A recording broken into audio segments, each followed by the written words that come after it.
على الآيات والذكر وفي فيض من العطر هنا رمضان مدرسة. بسم الله الرحمن الرحيم. نحمده ونصلي على رسوله الكريم، أما بعد. بسم الله الرحمن الرحيم. إنا أنزلناه في ليلة القدر وما أدراك ما ليلة القدر. ليلة القدر خير من 1000 شهر. تنزل الملائكة والروح فيها بإذن ربهم من كل أمر سلام هي حتى مطلع الفجر. صدق اللہ العظیم. محترم ساتھیوں، اللہ رب العزت کا بے انتہا کرم ہے کہ اللہ رب العزت نے ہم جیسے سیاح کاروں کو رمضان المبارک کا عظیم مہینہ عطا کیا ہے، اور اللہ رب العزت نے اس مہینے میں ایک عظیم رات بھی رکھی ہے جسے مسلمان شب قدر کے نام سے جانتے ہیں، اہل اسلام شب قدر کے نام سے جانتے ہیں. اور اس رات کی عظمت اور اہمیت کا اندازہ آپ اس بات سے لگائیں کہ اس رات کے نام سے قرآن مقدس میں باقاعدہ ایک سورت کا نزول ہے جسے سورہ قدر کہتے ہیں، جو پارے 30 میں ہے. اللہ رب العزت نے اس رات کے تعلق سے فرمایا کہ انا انزلناہ فی لیلۃ القدر، کہ ہم نے شب قدر میں قرآن کو اتارا، یعنی قرآن مجید لوح محفوظ سے آسمان دنیا پر شب قدر میں اتارا گیا، اور شاید اسی شب میں آسمان دنیا سے پیغمبر صلی اللہ علیہ وسلم پر اترنا شروع ہوا. اس کے متعلق کچھ مضمون سورہ دخان میں ہے کہ اللہ رب العزت نے اس رات میں قرآن کو لوح محفوظ سے اتارنا شروع کیا. تو بہرحال اس کی بڑی عظیم فضیلت ہے کہ اللہ رب العزت نے اس ماہ مبارک میں قرآن کو اتارا اور اس ماہ مبارک میں اس لیلۃ القدر کو رکھا. اور پھر اللہ رب العزت نے خود ایک سوال کیا کہ میں ادراک لیلۃ القدر، کہ تم نے کیا سمجھ رکھا ہے کہ شب قدر کیا ہے. تو چونکہ بندہ تو جانتا نہیں، اللہ رب العزت خود بتا رہے ہیں کہ لیلۃ القدر خیر من 1000 شہر، شب قدر بہتر ہے 1000 مہینوں سے. اس کے بارے میں مفسرین نے لکھا ہے کہ اس رات میں نیکی کرنا ایسا ہے گویا 1000 مہینے تک بھی اگر نیکی کرے آدمی اور اس سے بھی زائد کرے، اگر کچھ لمحے اس رات میں نیکی کرتا ہے بندہ تو اس کے لیے ایسا ہے جیسے اس نے 1000 مہینوں تک نیکیاں کی ہیں. تو یہ اللہ رب العزت اس رات کی فضیلت کے تعلق سے بتا رہے ہیں، اور اس کی فضیلت مزید بتا رہے ہیں کہ اہل مومن اس بات کو سمجھیں کہ اس رات کی عظمت اللہ رب العزت کے نزدیک کیا ہے. تنزل الملائکہ والروح فیہا بإذن ربہم من کل امر،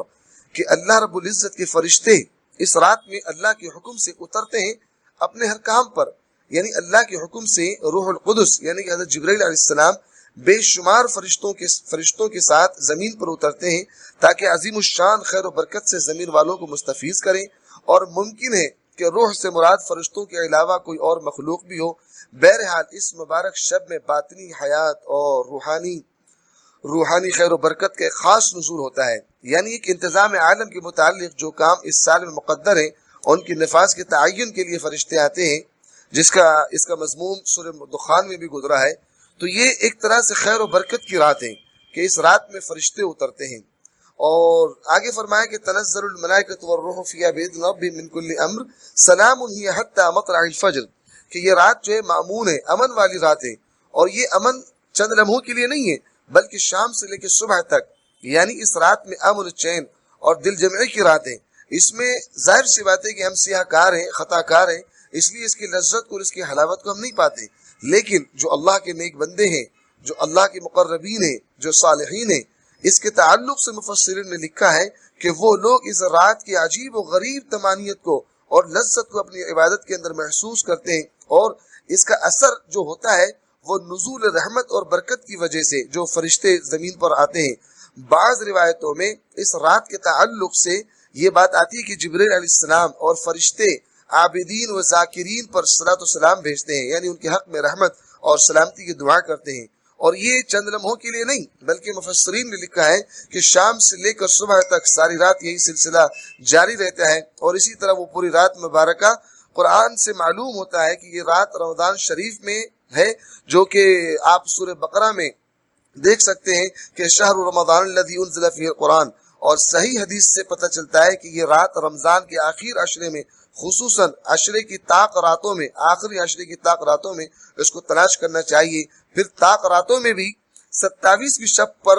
اہل علم کا غالب گمان ہے، ورنہ تو بہتر اللہ ہی جانتے ہیں. اور بعض علماء نے اس کی تصریح بھی یہ بیان کی ہے کہ شب قدر ہمیشہ کسی ایک رات میں متعین نہیں، ممکن کہ طاق راتوں میں اس کو تلاش کرنا چاہیے، لیکن یہ طاق راتوں میں ایسا نہیں کہ آپ ہر سال رمضان مبارک کی 27ویں شب میں اس کو تلاش کریں، بلکہ مفسرین نے یہ بھی لکھا ہے کہ بسا اوقات یہ رات، جیسا کہ اللہ کے رسول صلی اللہ علیہ وسلم سے بخاری وغیرہ میں مذکور ہے کہ یہ آخری طاق راتوں میں اس کو تلاش کرنا چاہیے، تو یہ ضروری نہیں ہے کہ 27ویں شب کو ہی ہو سکتا ہے کہ کبھی 21 کو ہو، کبھی 23 کو ہو، کبھی 27 کو ہو، کبھی 29 کو ہو۔ تو اس معاملے میں محتاط رہ کر آخری عشرے کی طاق راتوں میں اس کو تلاش کرنی چاہیے، جیسے کہ امام بخاری رحمۃ اللہ علیہ نے بخاری کے اندر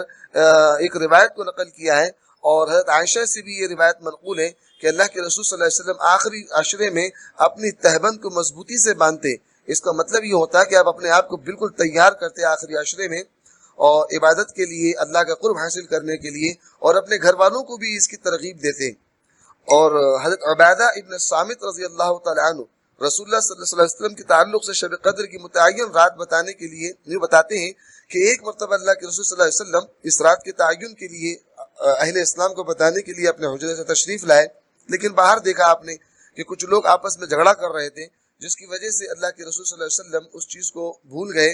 اور بھولے نہیں بلکہ اللہ رب العزت نے ان کے دل و دماغ سے اس چیز کو نکال دیا، اور پھر خود اللہ کے رسول نے فرمایا کہ تمہارے جھگڑے کی وجہ سے اس چیز کا علم مجھ سے لے لیا گیا، اور شاید میں امید کرتا ہوں کہ یہی تمہارے حق میں بہتر ہو۔ اب تم کو چاہیے کہ تم آخری عشرے کی 9، 7 اور 5 راتوں میں تلاش کرو۔ یہ بخاری کی روایت ہے فضیلت لیلۃ القدر کے تعلق سے۔ اور ایک دوسری روایت میں اللہ کے رسول صلی اللہ علیہ وسلم سے آتا ہے کہ شب قدر کو رمضان کے آخری عشرے کی طاق راتوں میں تلاش کرو، اور عائشہ صدیقہ رضی اللہ تعالیٰ فرماتی ہیں کہ اللہ کے رسول صلی اللہ علیہ وسلم سے فرمایا، دریافت کیا کہ یا رسول اللہ، اگر مجھے شب قدر کے بارے میں معلوم ہو جائے تو میں کیا دعا مانگوں؟ تو آپ صلی اللہ علیہ وسلم فرمایا کہ عائشہ، اللہم انک عفو کریم تحب العفو فاعف عنی۔ یہ ترمذی کی روایت ہے کہ اس دعا کو آپ اللہ سے مانگا کریں۔ تو میرے عزیزان گرامی، یہ ماہ مبارک کا مہینہ ہے، ماہ مبارک ہے، اور اس ماہ مبارک کے ہم اس وقت بالکل دوسرے عشرے کے آخری روزے میں ہیں، اور کل سے جو ہے غالباً آخری عشرہ شروع ہو جائے گا۔ تو جو لوگ اعتکاف میں بیٹھے ہیں وہ تو بہت خوش نصیب ہیں، اور اعتکاف کا ایک مقصد یہ بھی ہوتا ہے کہ بندہ طاق راتوں کو پا جاتا ہے مسجد میں رہ کر۔ تو ویسے جو لوگ اعتکاف میں نہیں بیٹھتے ہیں ان کو بھی چاہیے کہ وہ 27ویں شب کے بجائے 27ویں شب کا ایک اصول جو بنا رکھا ہے ہم لوگوں نے کہ 27ویں شب میں ہی شب قدر ملتی ہے، تو دراصل یہ اصول اگر دیکھا جائے تو بخاری کی حدیث کے صریح خلاف ہے، کیونکہ اللہ کے رسول صلی اللہ علیہ وسلم کا فرمان ہے۔ ایک تو حدیث کے خلاف ہے، اور اللہ کے رسول صلی اللہ علیہ وسلم کے حکم کے بھی خلاف ہے۔ اللہ کے رسول فرما رہے ہیں مومنین کو کہ آپ رمضان المبارک کے آخری عشرے کی طاق راتوں میں اس کو تلاش کریں۔ تو یہ ہم مسلمانوں کی بہت ہی کم علمی اور کم فہمی اور ہماری بدعملی کا نتیجہ ہے کہ ہم طاق راتوں کو رمضان المبارک کے آخری عشرے میں تلاش کرنے کے بجائے بدمست رہتے ہیں، اور یوں ہی زندگی گزار دیتے ہیں جیسے باقی راتوں میں گزارتے ہیں، اور شب قدر میں نام کے لیے ہم جاگنے بیٹھ جاتے ہیں، اور اس میں بھی سیر و تفریح میں اپنے وقت کو گزار دیتے ہیں، اور بیجا اور لا یعنی باتوں کے اندر، جبکہ اس رات میں اللہ رب العزت بڑے سے بڑے سیئکار کو، بڑے سے بڑے گنہگار کو محض صدق دل اور ندامت کے ساتھ میں توبہ کرنے پر معاف کر دیتے ہیں، اور جو لوگوں کو معافی نہیں ملتی ہے وہ تو مشرک ہوتے ہیں، اور صلہ رحمی نہ کرنے والے، قطع تعلق کرنے والے، شراب کے عادی، ایسے لوگوں کو اللہ معاف نہیں کرتے۔ لیکن حدیث کے دوسرے پہلوؤں پر اگر ہم دیکھتے ہیں تو اس نتیجے پر پہنچتے ہیں کہ جس نے قطع تعلق کیا ہے، جو شراب کا عادی ہے، جو والدین کے ساتھ میں نازب سلوک کرتا ہے، اگر وہ اپنے والدین سے معافی تلافی کرے، جس کے ساتھ میں اس نے قطع تعلق کا معاملہ کیا ہے، جس کے ساتھ میں صلہ رحمی کا معاملہ نہیں کیا ہے، جو شراب کا عادی ہے، جو زانی ہے، جو غیبت خور ہے،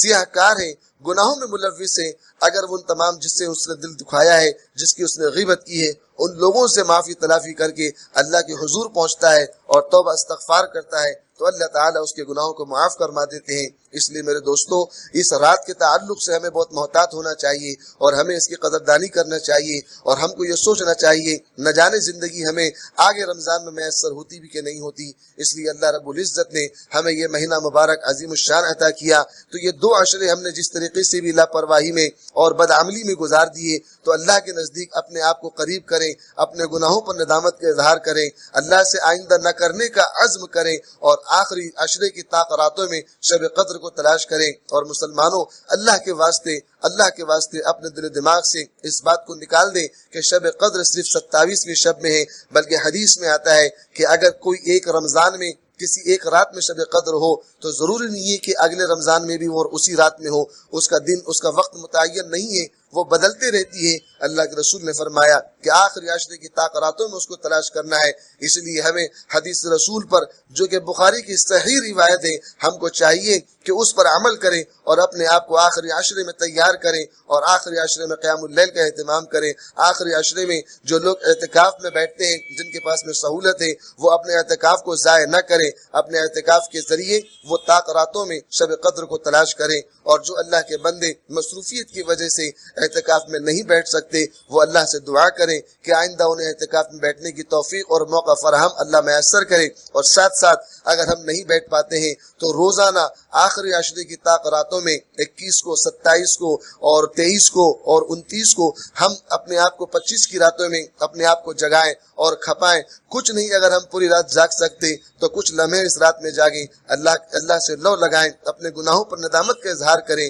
جن لوگوں کے دلوں کو دکھایا ان سے معافی تلافی کریں، اپنے والدین کے ساتھ میں جو ہم نے زیادتیاں کی ہیں اور جس کے ساتھ میں بھی ہم نے ظلم و زیادتی کا معاملہ کیا، کسی کے حق کو ہم نے مارا، ان سے معافی تلافی کر کے اس رات میں ہم اپنے نفس کا اور اپنے ایمان کا محاسبہ کریں، اللہ سے مانگیں. اور 27ویں رات کے بجائے ہم راتوں میں جو اللہ کے رسول علیہ الصلوۃ والسلام کا فرمان ہے کہ آخری عشرے کی راتوں میں اس شب قدر کو تلاش کرو، تو ہمارے لیے ضروری بنتا ہے کہ اللہ کے رسول صلی اللہ علیہ وسلم کے حکم پر ہم عمل کریں، صحیح بخاری کی روایت پر ہم عمل کریں کہ ہمیں راتوں کو تلاش کرنے کے لیے کہا گیا ہے. تو ہم 27ویں شب کو جاگتے ہیں، ساتھ ساتھ میں ہم بقیہ راتوں میں بھی شب قدر کو تلاش کریں. دعا ہے کہ اللہ تعالی ہم سب کو شب قدر کی قدردانی کی توفیق عطا فرمائے اور ہم تمام کو شب قدر کی دولت سے مالا مال فرمائے اور ہم تمام کو آخری عشرے کی راتوں میں شب قدر کی تلاش کی توفیق عطا فرمائے. اللہ تعالی ہم سب کو اس ماہ مبارک کی عظمت اور اس کی برکت سے ہمارے گناہوں کو معاف کرتے ہوئے ہمارے لیے مغفرت کا اعلان کرے. آخر الدعوان الحمدللہ رب العالمین.